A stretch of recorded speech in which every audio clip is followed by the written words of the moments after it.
Aqui nós vamos falar um pouquinho sobre lesões em estruturas adjacentes. O mais comum, né, ocorrer é no quinto par de nervos cranianos, que é a região que inerva assim, os dentes e a mucosa, né, da boca, que seria o nervo trigêmeo.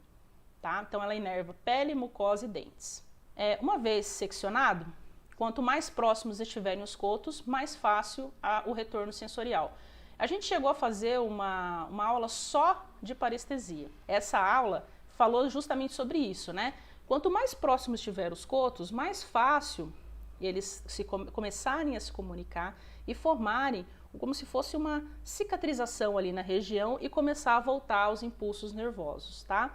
Uma vez seccionado e afastado, ou então com um tecido em movimento, né? O tecido está movimentando, mais difícil você ter essa recuperação. Dito isso, a gente vai falar aqui sobre alguns mais comuns aí. O nervo bucal e o nervo nasopalatino, normalmente, eles são seccionados durante a cirurgia. Se você vai fazer uma cirurgia de terceiro molar, ou se você vai fazer alguma cirurgia na região ali de incisivos, de canino, um canino incluso, normalmente ele é seccionado. Mas não tem tanto problema porque a região onde eles inervam é pequena, não é uma região muito grande.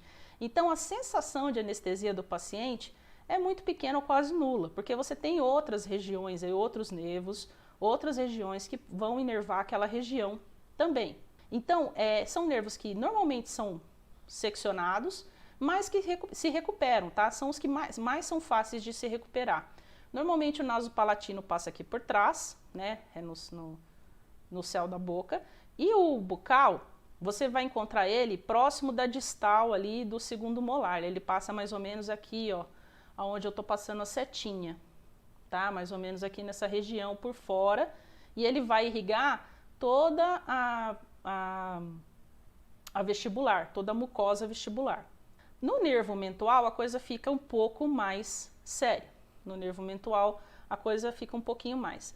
Normalmente acontece quando você vai fazer uma extração aqui, ou algum procedimento aqui na região de incisivos, né? Incisivos não, de pré-molares, perdão. Na região de pré-molares. Pré-molar incluso, né? Você vai remover um terceiro pré-molar, como tem alguns pacientes que nascem, né, com mesiodente nessa região, ou um pré-molar impactado, e de repente o instrumental escorrega e lesa essa região. O que vai acontecer? Você vai ter um seccionamento ali, e ele vai, dependendo de como for esse seccionamento, dificilmente ele se recupera, tá, gente? Ele se recupera, né? Mas como é uma região que está de forame ali, tem bastante movimento, né? Então é uma região que vai demorar um pouco mais para se recuperar.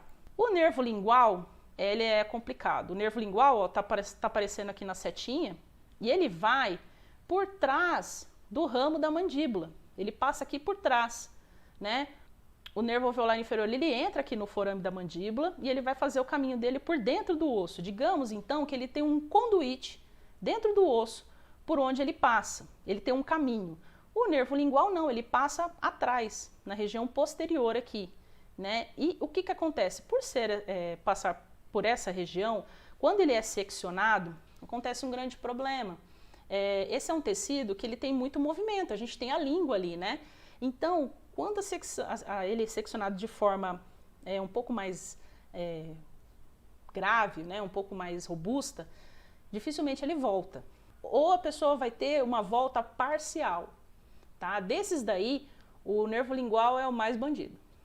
Né? Ele é o mais difícil aí de ter a recuperação completa, quando ocorre a secção completa do nervo. O que normalmente acontece é uma pequena laceração. Aí você tem uma parestesia por um determinado tempo, dependendo das medicações que você passa, facilita a recuperação do nervo, e com o passar do tempo ele vai recuperando e a pessoa vai voltando a ter a sensação, né? Tira essa sensação de dormência do bordo da língua. Mas dos que a gente falou aqui, é um dos mais difíceis. Então, temos que tomar muito cuidado em fazer alavancas, em fazer procedimentos de extração na região lingual. Tá? Toma muito cuidado com a tábua lingual para evitar você ter problemas nesse nervo, né?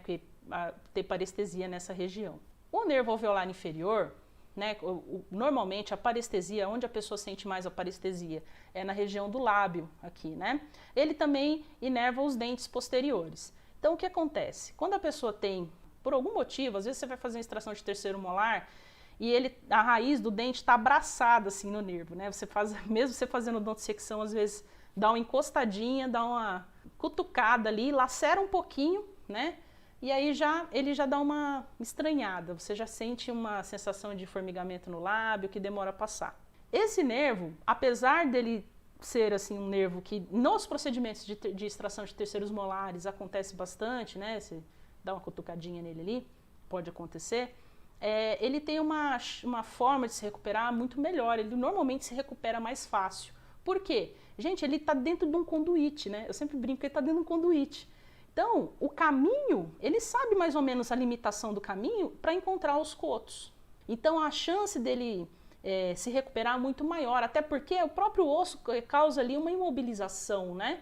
A pessoa fica ali meio que imobilizada ali, o osso imobiliza a região dos dois cotos para que eles consigam fazer a recuperação. Não é o que acontece no nervo lingual, tá? Então, muito cuidado quando for fazer extrações nessa região. Sempre apoiar muito bem, né, a mão que você está fazendo a força, né, para poder fazer a remoção. E apoiar também, né, estabilizar a região onde você tá operando. Se for a maxila, estabiliza a maxila. Se for a mandíbula, estabiliza a mandíbula. Porque no movimento involuntário do paciente, você pode machucar e lesionar.